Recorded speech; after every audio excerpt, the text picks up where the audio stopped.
LTO is not exactly a beautiful area right now.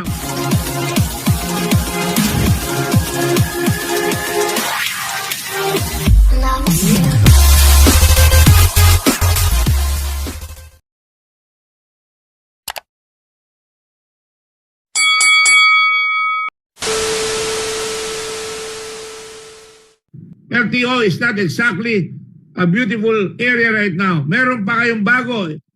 Yung ginagawa nyo na bagong motor vehicle inspection system or center na binago na naman nyo. Nagagalit ang tao dahil una, pinacheck nyo yung engine emission. Ngayon, nagpagawa kayo ng malalaking sistema na bawat sasakyan, sisingilin nyo na magkano? 1.8. Nagsusumbong na naman yung mga tao. Nagsusumbong kay Senator Poe. Do you think we're stupid here? Do you think we're blind and deaf to the people? Mr. Secretary, do you have an answer?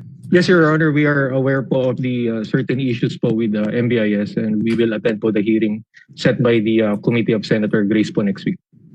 That's good, because I'll be there as well. But we will also conduct another Blue Ribbon hearing.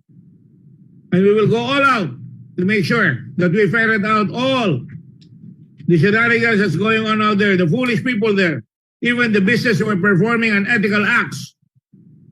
This is a case which involves the masa, yung masang Pilipino na gusto lang umabante. You wouldn't even think yung kita nila ay masasaktan ka. Sila yung maliit na kita mahalaga sa kanila tapos titirahin ng 36%.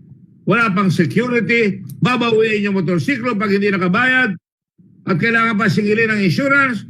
Hindi nyo pinoproteksyonan yan. Nakalagay sa Constitution yan. We must protect the people. Some big personalities, Mr. Undersecretary, and you said so yourself, that are intervening in behalf of these big four.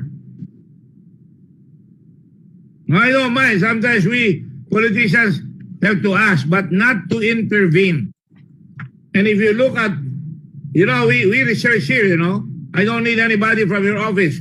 We research here. If you look at CNN, if you look at all the newspapers concerning that case, it is there. There is a back and forth because some people are being accused of this and then they're pressing that they should not intervene. They should not touch this big four. They are untouchable. Are you aware of that? That's why you said, that's why we're fixing the problem within Region 7 and the people involved, right? You said that because they're doing disadvantageous things. And I corrected you, they're not doing disadvantageous things. They are really abusing. Tapos binabaligtad pa yung mga tao. Tatawahin ko na mismo dapat si Secretary ng DOTR. Tugade. Hindi kayo makasagot. All these things involve life, loss of life, involve grinding poverty, abusing the poor, abusing yung mga maliliit na nagmamayari ng motorsiklo na nangangarap na madala niya yung pamilya na hindi na siya mamamasahe, makabawas sa pamasahe. Lahat siyang ginagawa. Kasama rin dyan yung pagpapayaman ng ilan. Mayaman na, nagpapayaman pa ng todo-todo. Kasama rin dyan yung nagmamalaki na may mga malalaking tao na sinasabi, sikat sila at hindi sila dapat pakialaman. We will not tolerate that. Now, I ask again, DOTR, is there anybody from DOTR? Undersecretary Yebra. Yes, you're still there.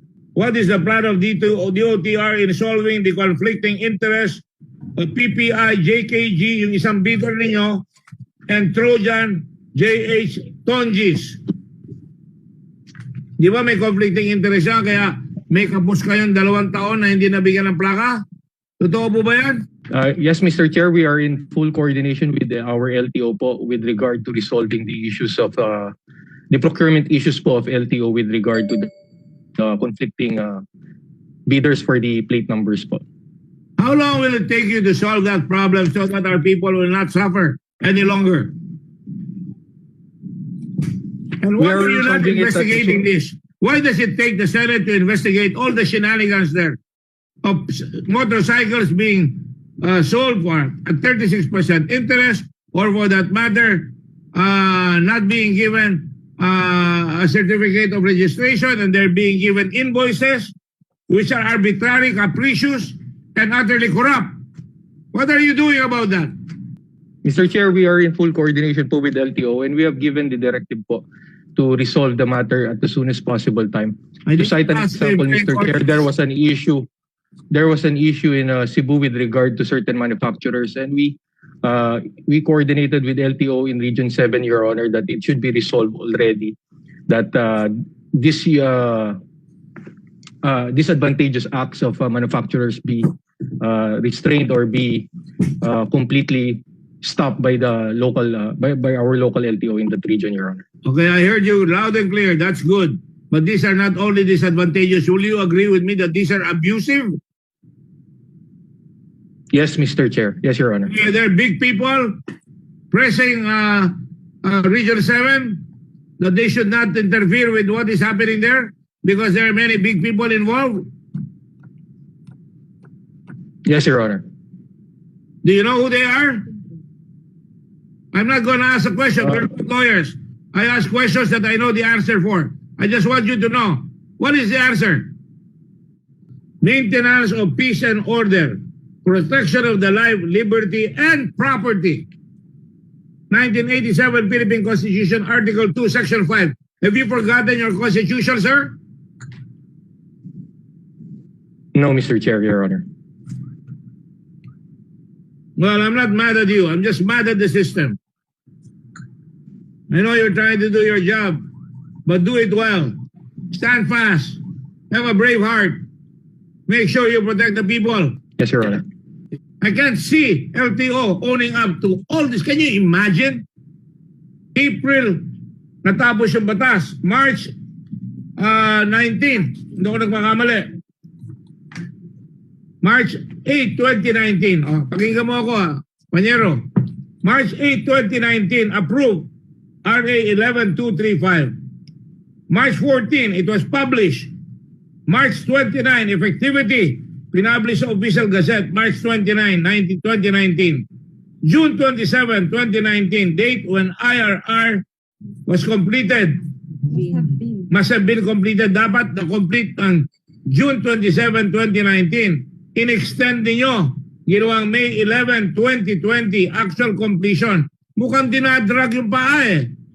June 30, 2019, date when motorcycles with plates not in conformity with the law must renew their registration and apply for the required readable number plates pursuant to Section 19 of RA 11235. Do you know we put that in the law na dapat pag ikaw ay nagparehistro within 5 days, namili ka ng motorsiklo para maproteksyonan ng tao, may proteksyon na sila. Meron na kagad ibibigay sa kanilang certificate of registration at saka plaka. Do you know that? No, Your Honor. I read the law, Your Honor. We are. If you read the law, then you must enforce it. You're yes, legal, right? You're the legal officer?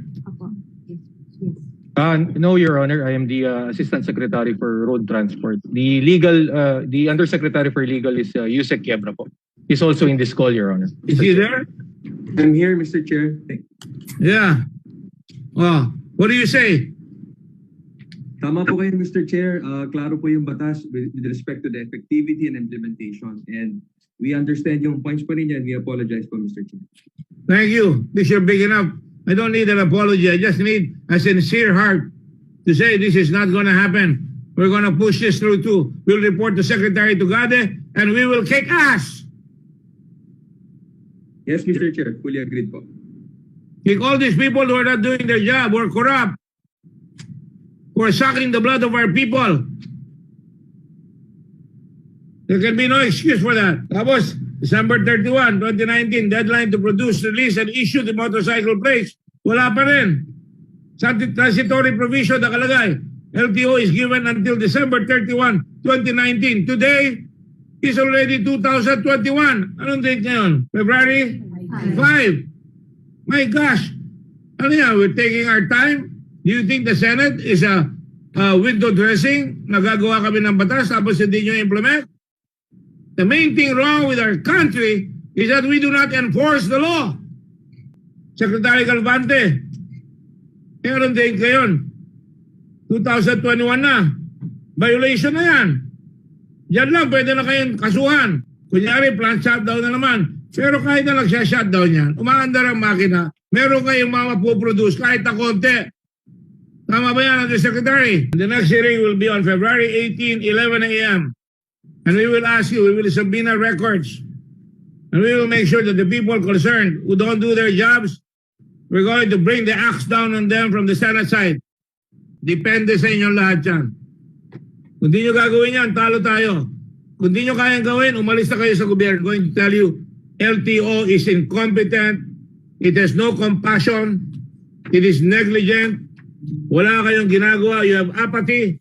Wala kayong pakialam kung ano mangyari sa tao na mamatay. Wala kayong effort na bilisan yung plaka. Wala kayong news about it. Wala kayong sinasabi. You thrive in the silence of the people. Namawala yung motorsiklo, bali wala sa inyo, deliberate na tinatanggal ang plaka, walang testigo dahil sa inyo. And that is why I'm saying to you in no uncertain terms, magalit na kayo. I don't mind. But you have to do it. Alright?